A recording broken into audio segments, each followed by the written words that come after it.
John Yankee ne se posait pas la question pourquoi je souffre. Il ne se demande pas non plus pourquoi la guerre. Il est entré dans une guerre dont peut-être qu'il comprenait les enjeux, peut-être qu'il ne comprenait pas les enjeux. Il demande aux Juifs si celui-ci voulait l'envoyer rencontrer son Dieu avec une haleine de brindée. Il sait pour qui il vit. Voilà la question qui nous conduit à porter du fruit. Voilà la question qui conduisit ce Juif à la repentance. Il a vu le témoignage d'un jeune croyant dans sa conviction intérieure face à la mort, sa joie, sa paix qu'il avait d'aller à la rencontre de son Dieu. La vie est une question de relation et de relation avec Dieu. Israël est appelé à se sanctifier pour son Dieu. C'est le premier chapitre. Lorsqu'Israël arrive au Sinaï, en fait, c'est la suite des messages précédents pour ceux qui n'étaient pas présents lors des messages précédents. On parle d'Israël qui est sorti d'Égypte. Et puis, à ce moment-ci, Israël arrive au mont Sinaï. Et ça ne fait qu'à peine 3 mois. Ils ont traversé la mer Rouge. Ils campèrent vis-à-vis de la montagne. Moïse monte sur la montagne et Dieu lui parle. Dieu est celui qui a fait pour Israël, Dieu est celui qui a fait venir Israël jusqu'à lui. Il l'a fait pour un but. Il désirait qu'Israël lui appartienne. Israël est appelé à être son peuple, un royaume de sacrificateurs et une nation sainte. Le peuple répondit à Moïse, « Nous ferons tout ce que l'Éternel a dit. »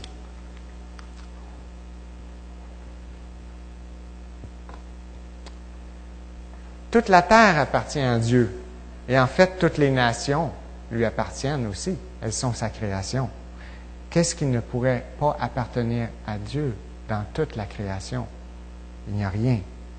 Mais ici, Dieu parle à Israël et l'invite volontairement à entrer dans une alliance avec lui. Israël souffrait en Égypte et Dieu est venu à son secours pour le délivrer. Israël n'a pas choisi Dieu, mais Dieu a choisi Israël. Dieu lui demande maintenant de se sanctifier pour lui d'une manière volontaire et de tout cœur. Dieu parla à Moïse du haut du mont Sinaï et le peuple voit et entend. On le verra plus tard. Le peuple est dans la crainte et tremble à la vue et au son du corps qui retentit. Dieu donne les 10 commandements. Dans Exode 20, on va lire de 18 à 21. Tout le peuple observait le tonnerre, les éclairs, le son du corps et la montagne fumante. C'est-à-dire, à ce spectacle, le peuple tremblait et se tenait dans l'éloignement. Ils dirent à Moïse, « Parle-nous toi-même et nous écouterons. » Mais que Dieu ne nous parle pas, de peur que nous ne mourions. Moïse dit au peuple, « Soyez sans crainte, car c'est pour vous mettre à l'épreuve que Dieu est venu, et c'est pour que vous ayez pour lui de la crainte, afin de ne pas pécher. » Le peuple se tenait dans l'éloignement, mais Moïse s'approchait de la nuée où était Dieu. Dieu avait demandé, en fait, avait délimité un territoire autour de la montagne où personne ne pouvait entrer et mettre le pied. Si un homme ou une femme ou un enfant mettait le pied, il devait être lapidé. Si un animal traversait pour y mettre le pied, on devait le tuer tellement... parce que c'était un lieu saint. C'était l'endroit où Dieu, la présence de Dieu était. Le peuple est dans la crainte au spectacle qu'il observait, les tonnerres, les éclairs, le son du corps et la montagne fumante. Israël vient de recevoir les 10 commandements et réalise combien Dieu est saint et que celui qui s'en approche sans être saint est exposé à la mort. Combien de fois faisons-nous comme eux, à la sortie d'Égypte? Ils demandèrent, pourquoi ne sommes-nous pas morts en Égypte? Devant la souffrance, la folie d'un homme est révélée. C'est à sa réaction dans la souffrance qu'un homme fait voir son être intérieur. Une infirmière me disait un jour qu'elle pouvait voir la bonté d'une personne dans son lit d'hôpital, même s'il ne disait pas un mot, juste à l'expression de son visage. Elle pouvait voir la qualité intérieure de cette personne. Une patiente, une fois, m'a demandé un jour ce que je pensais de la mort. La question qu'il faut se demander, ce n'est pas pourquoi la mort, mais pourquoi je vis. Quelqu'un a dit quelque part qu'il est plus facile de mourir pour Christ que de vivre pour lui. Il nous appartient à tous de mourir à nous-mêmes afin de laisser Christ vivre en nous. Israël ne voulait pas entendre Dieu car ils avaient peur de lui. Ils avaient peur de mourir en sa présence. Ils reconnaissaient leur état face à la sainteté de Dieu. Ils demandent à Moïse de leur apporter les paroles de Dieu. Moïse devient donc l'ambassadeur de Dieu pour le peuple. Chapitre 2. Dieu parle à Moïse pour le peuple. Moïse monte sur la montagne afin de recevoir les paroles de Dieu pour le peuple.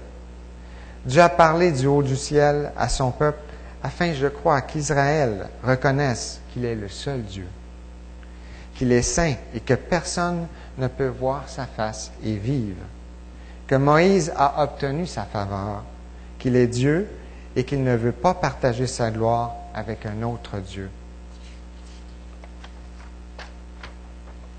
Exode 20, 22 à 25. L'Éternel dit à Moïse, « Tu parleras ainsi aux Israélites, vous avez vu que je vous ai parlé du ciel. Vous ne ferez pas à côté de moi des dieux d'argent ni des dieux d'or. Vous ne vous en ferez pas. Tu me feras un autel de terre sur lequel tu offriras tes holocaustes, tes sacrifices de communion, ton petit et ton gros bétail. Partout où j'appellerai mon nom, où je rappellerai mon nom, je viendrai vers toi et je te bénirai. Si tu fais un autel de pierre, ne te le bâtis pas en pierre taillée, car en brandissant un outil sur la pierre, tu la profanerais. » Ça nous parle des œuvres humaines. Il n'y a aucune œuvre humaine qui peut plaire à Dieu, qui peut nous rendre agréables à Dieu, qui peut nous pardonner nos péchés. Non, l'autel devait être de pierre non taillée par l'homme. Notre adoration ne vient pas de nous-mêmes, mais elle vient de Dieu. Le chrétien ou l'adorateur, ce n'est pas celui qui en a les apparences, mais c'est l'œuvre de Dieu en lui qui se manifeste.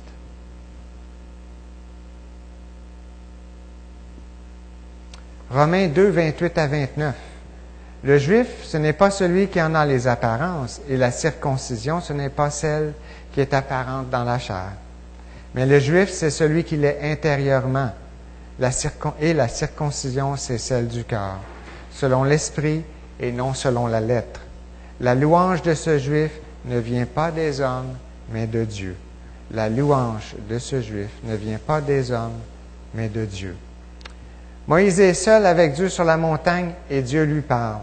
Il lui donne des instructions sur la conduite d'Israël sur plusieurs sujets. L'autel, les esclaves, loi sur les coups et blessures, loi sur les dommages, respect pour Dieu et pour la personne humaine. J'aimerais lire un passage sur ce sujet. Lorsqu'un homme séduira une vierge qui n'est pas fiancée et qu'il couchera avec elle, il paiera sa dot, puis il la prendra pour femme. Si le père refuse net de la lui accorder, il paiera en argent la valeur de la dot des vierges.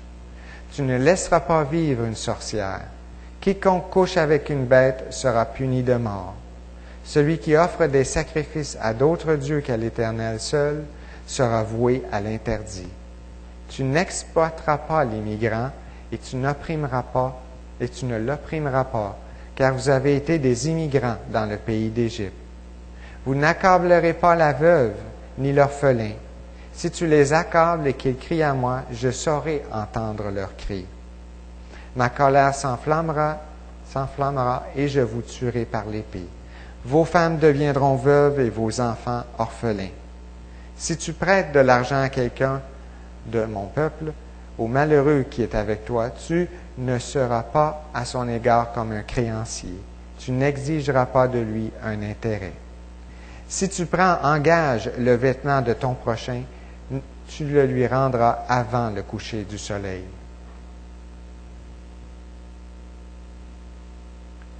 Car c'est sa seule couverture, c'est le vêtement qu'il a sur la peau. Dans quoi couchera-t-il? S'il crie à moi, je l'entendrai, car je fais grâce. Tu ne maudiras pas Dieu, et tu ne prononceras pas d'imprécation contre le prince de ton peuple. Tu ne différeras pas de m'offrir ta pleine cuvée et ta redevance d'huile. Tu me donneras le premier-né de tes fils. Tu feras de même pour ton gros et ton petit bétail. Le premier-né restera... Le premier-né restera 7 jours avec sa mère. Merci. Le 8e jour, tu me le donneras. Vous serez pour moi des hommes saints. Vous ne mangerez pas de chair déchirée dans les champs. Vous la jetterez aux chiens. Tu ne colporteras pas de faux bruit. Tu ne prêteras pas la main aux méchants en étant témoin à charge. Tu ne suivras pas la multitude pour faire le mal et tu ne déposeras pas dans un procès en te mettant du côté de la multitude pour violer la justice. Tu ne favoriseras pas l'indigent dans son procès.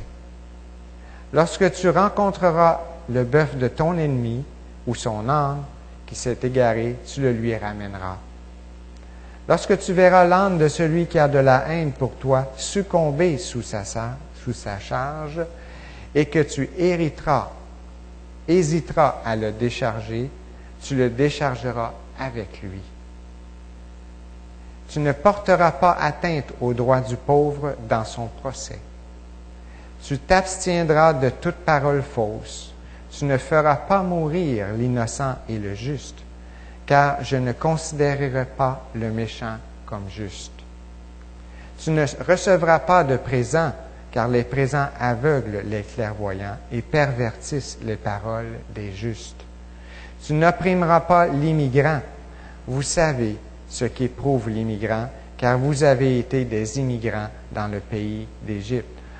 On pense souvent, lorsqu'on parle de la loi, d'un manque de compassion, d'un manque d'équité, d'un manque d'amour.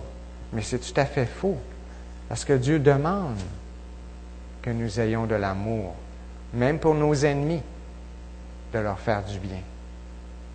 La loi sur les années saintes et les fêtes, les promesses pour l'entrée en Canaan, et puis finalement, Dieu conclut, c'est la conclusion de l'alliance qui est scellée par le sang.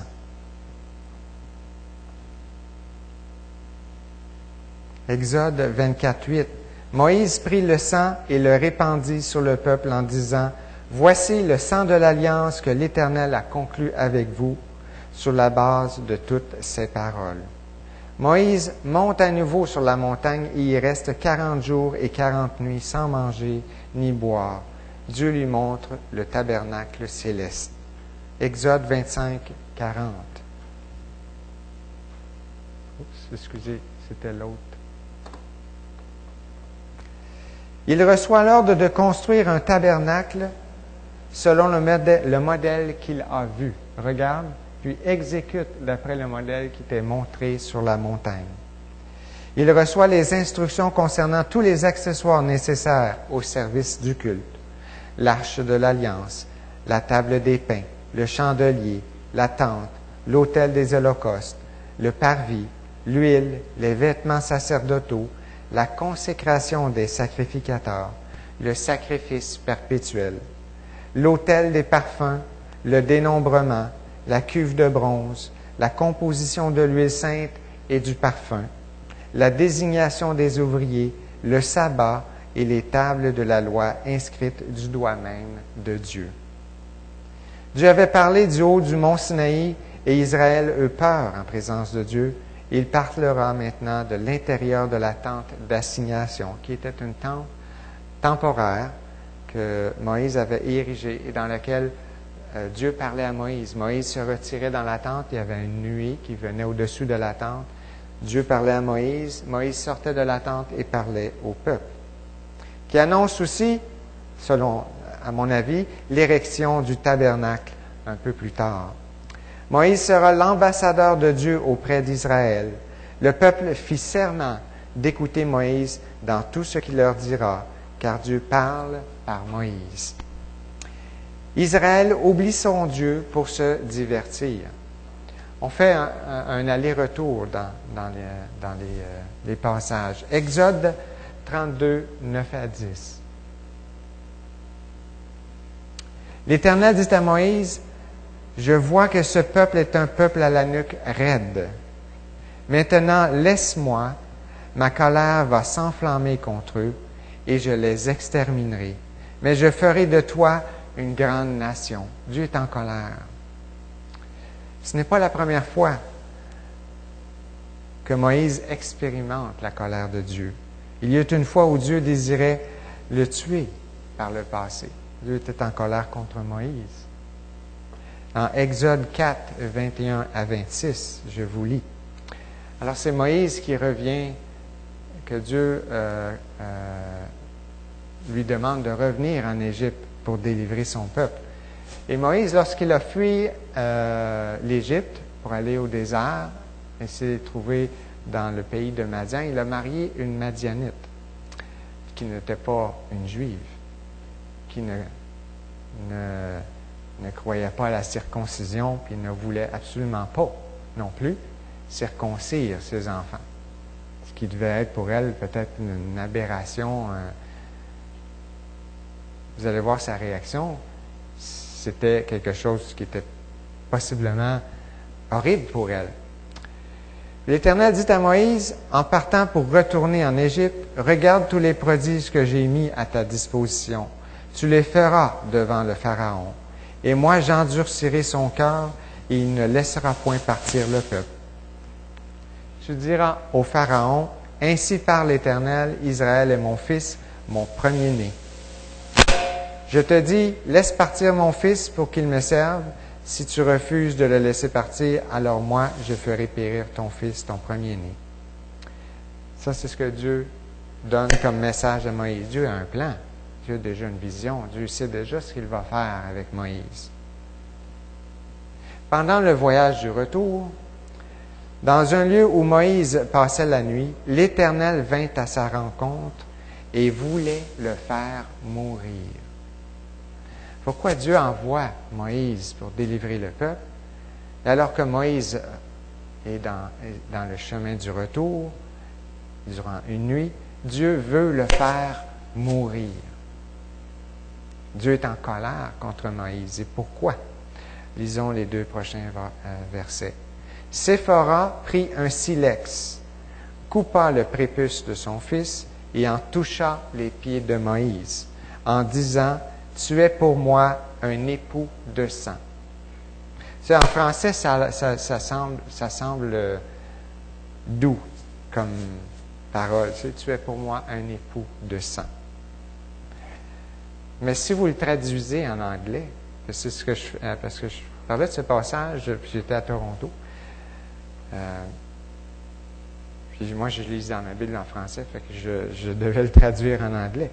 Alors, je l'ai traduit en anglais, puis « You are for me a bloody husband ». En anglais, ça semble beaucoup plus fort comme parole. Hein? Il y a de la colère derrière tout ça. Elle ne voulait pas faire ça. Mais elle ne voulait pas perdre son mari non plus. Alors, pour sauver son mari, elle a, selon moi, circoncis son fils. Et l'Éternel le laissa. C'est alors qu'elle dit, « Époux de sang à cause de la circoncision. » Moïse connaissait son Dieu, mais nous ne pouvons pas en dire autant d'Israël.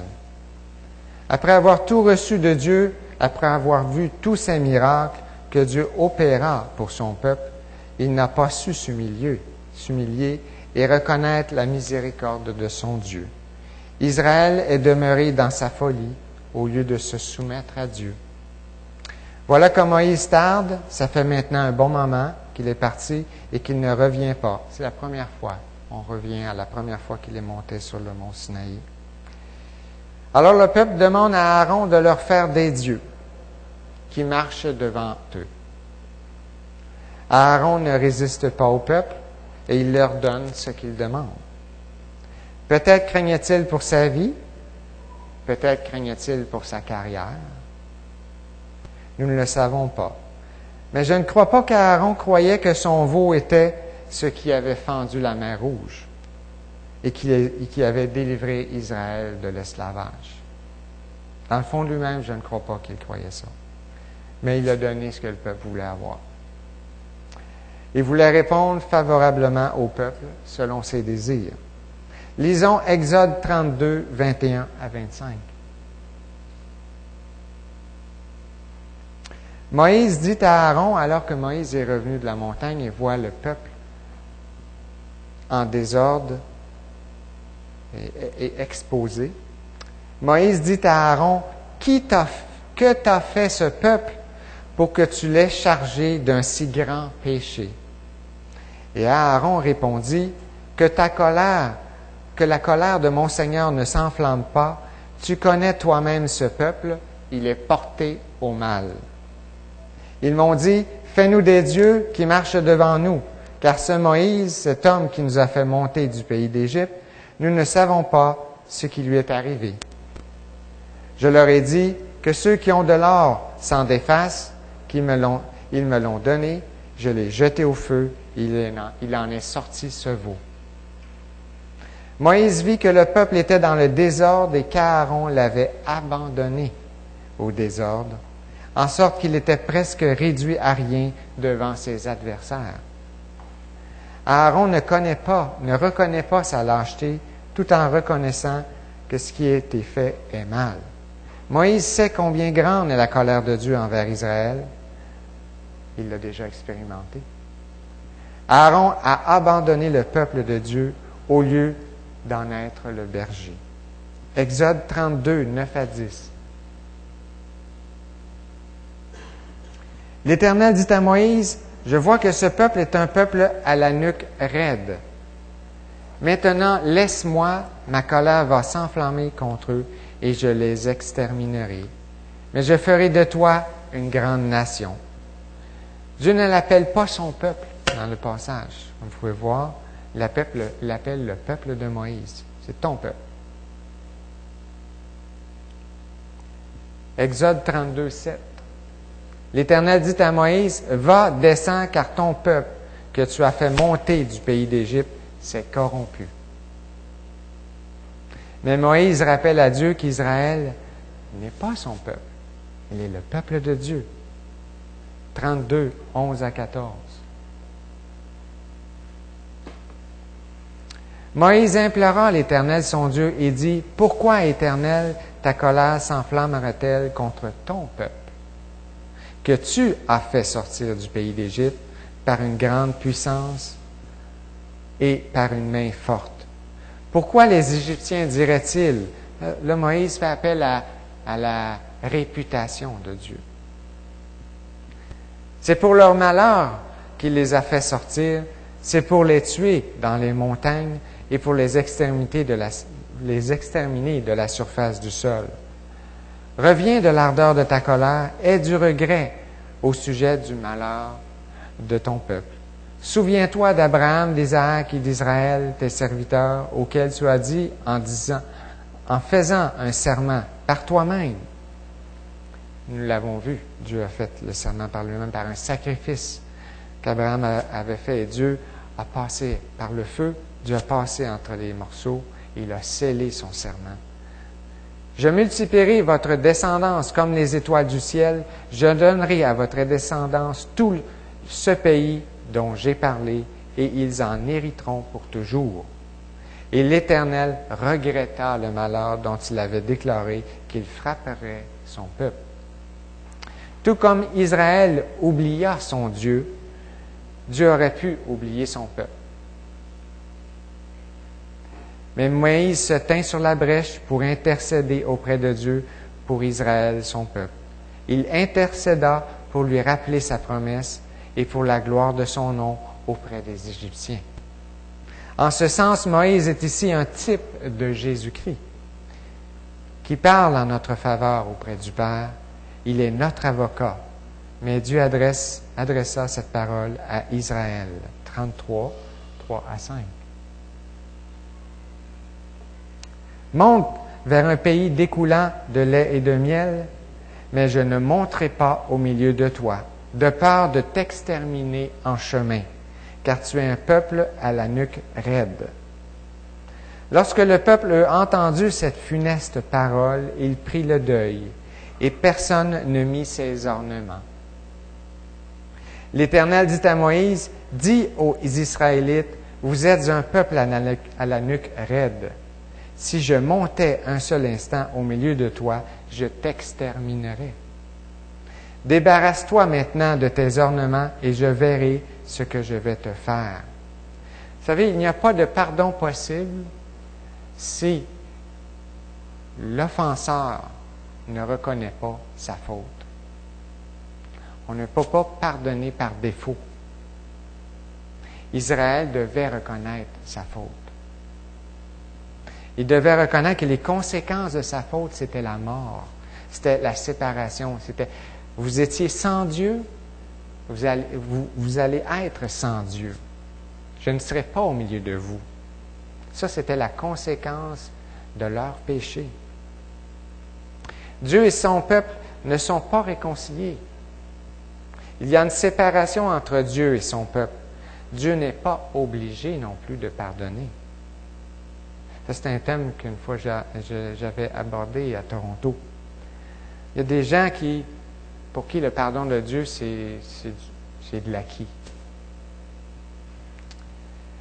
Puis ils se promènent, ils se conduisent comme des enfants gâtés. « Ah, Dieu va me pardonner, c'est pas grave. » Vous savez que dans l'Église catholique, à un moment donné, on était même rendu à pardonner les péchés avant même des comètes.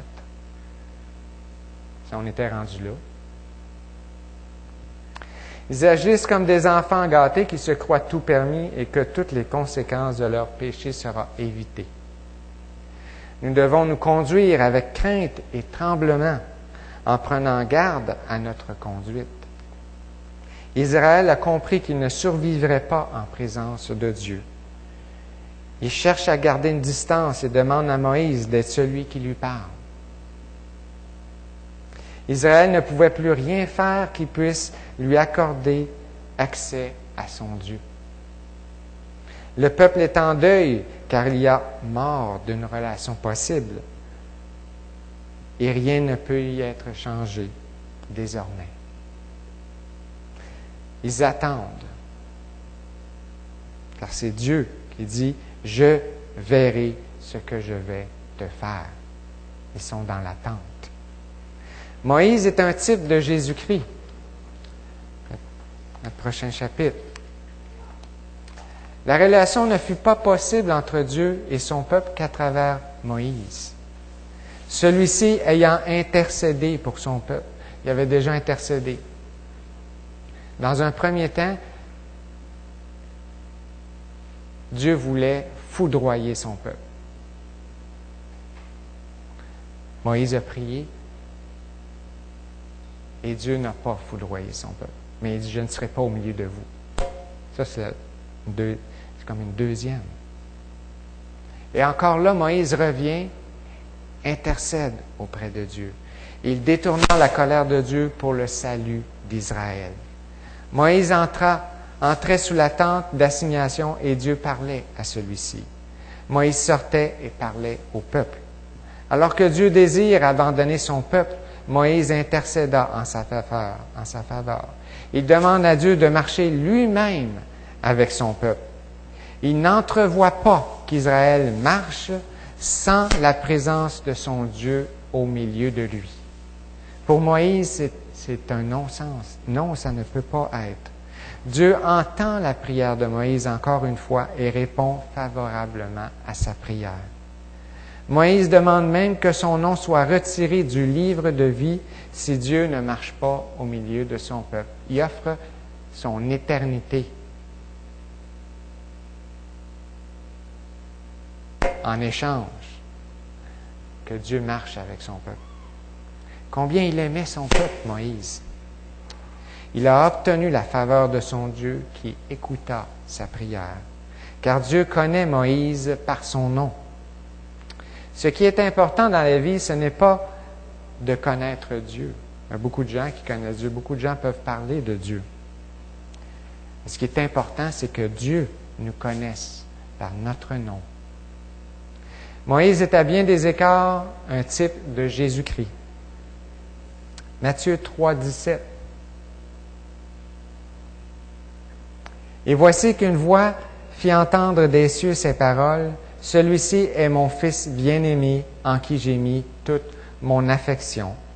Et 17, 5. Comme il parlait encore, une nuée lumineuse les enveloppa.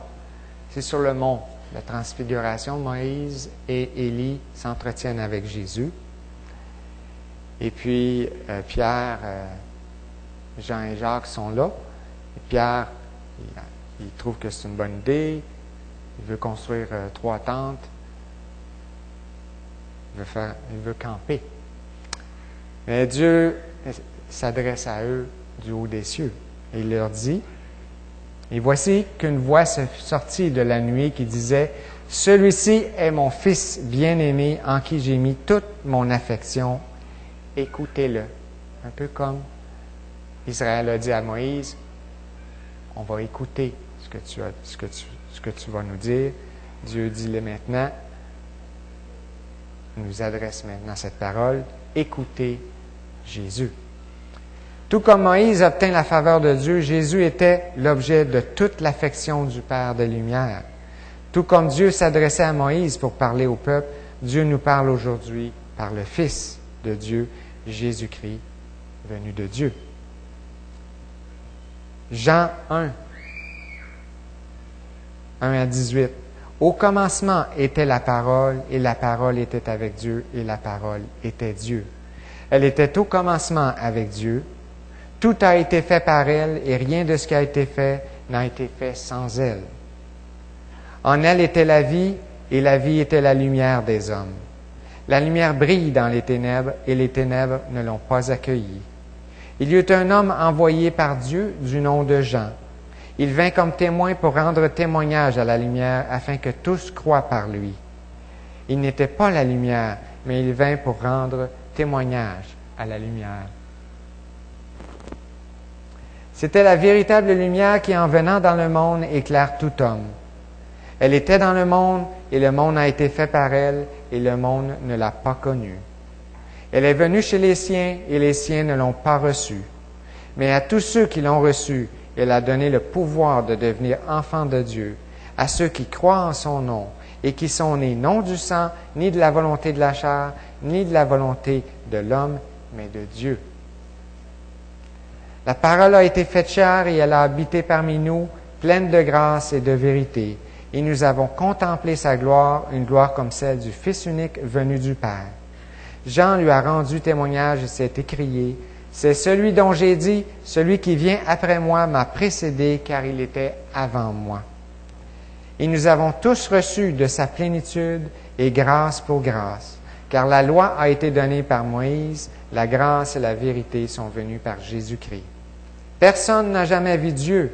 Dieu, le Fils unique, qui est dans le sein du Père, lui l'a fait connaître. Nul ne peut adorer Dieu d'une manière qui lui est agréable si sa vie n'est pas en Jésus-Christ. La vie de l'adorateur agréable au Père est celle que sa vie se vit à la gloire de Jésus-Christ. Nul ne peut venir à Dieu s'il ne vient pas à Jésus-Christ pour son salut. Le vrai adorateur cherche la gloire du Fils, car il en est digne. Psaume 1, 1 à 12. Pourquoi les nations s'agitent-elles et les peuples ont-ils de vaines pensées? Les rois de la terre se dressent et les princes se liguent ensemble contre l'Éternel et contre son Messie. Brisons leurs liens et rejetons loin de nous leurs chaînes. Il rit celui qui siège dans les cieux. Le Seigneur se moque d'eux. Les temps n'ont pas changé, vous savez. Encore aujourd'hui, c'est la même chose. Il leur parle dans sa colère et dans sa fureur, il les épouvante. c'est moi qui ai sacré mon roi sur Sion, ma montagne sainte. Je publierai le décret de l'Éternel. Il m'a dit, tu es mon fils, c'est moi qui t'ai engendré aujourd'hui. Demande-moi et je te donnerai les nations pour héritage et pour possession les extrémités de la terre. Tu les briseras avec un sceptre de fer, comme le vase d'un potier, tu les mettras en pièces. Et maintenant, roi, ayez du discernement, recevez instruction, juge de la terre. Servez l'Éternel avec crainte, soyez dans l'allégresse en tremblant. Embrassez le Fils de peur qu'il ne se mette en colère et que vous ne périssiez dans votre voie, car sa colère est prompt à s'enflammer. Heureux tous ceux qui se réfugient en lui. L'adorateur désire la gloire de son roi. Il se prosterne de tout son être pour reconnaître la seigneurie et la souveraineté qui revient au Fils de Dieu seul. Tout comme Moïse chercha à protéger le peuple de la colère de Dieu, Jésus nous protège aussi de la colère de Dieu. Ce n'est qu'en lui seul que nous pouvons être agréables à Dieu. À celui qui croit en lui et qui le confesse de sa bouche, Jésus le couvre d'un vêtement plus blanc que neige. En étant revêtu ainsi, Dieu nous voit purs et sans tache. On peut s'approcher de lui. On n'a plus besoin d'avoir peur. On peut avoir le cœur en paix, léger, et s'approcher de Dieu. Nous pouvons nous approcher de Dieu avec une assurance, car notre péché a été définitivement lavé par Jésus, par son sang. Mais ça ne donne pas une licence, comme on pourrait le lire dans Romains, pour le péché, parce qu'on a été pardonné. Dieu veut qu'on se conduise avec crainte et tremblement. En tant qu'adorateurs, nous sommes appelés à se mettre à part pour Dieu. Nous sommes saints, qui veut dire être mis à part. On n'est pas comme le monde. On est mis à part pour un but qui est digne pour notre Dieu. Si notre vie n'a pas de sens, c'est que nous n'avons pas compris le but ni le fait que nous sommes des saints. Nous n'imitons pas le monde, mais nous sommes la lumière du monde. C'est notre appel. Car nous sommes appelés à refléter la lumière de Dieu. Nous sommes des lumières dans ce monde qui éclaire les œuvres qui se font dans les ténèbres, pour les dénoncer parfois. Nous sommes des lumières en ce monde qui indiquent la voie du salut en Jésus-Christ. L'adorateur connaît son Dieu et sans le sang de Jésus, il est impossible de lui être agréable et d'être en communion avec le Père.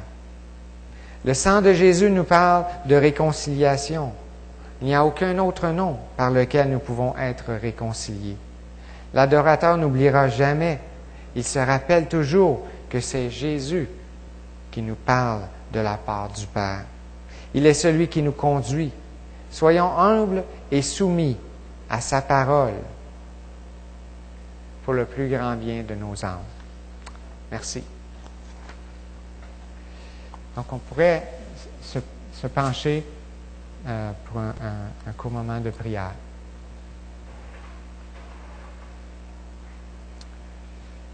Merci Seigneur pour ta bienveillance, pour ta bonté.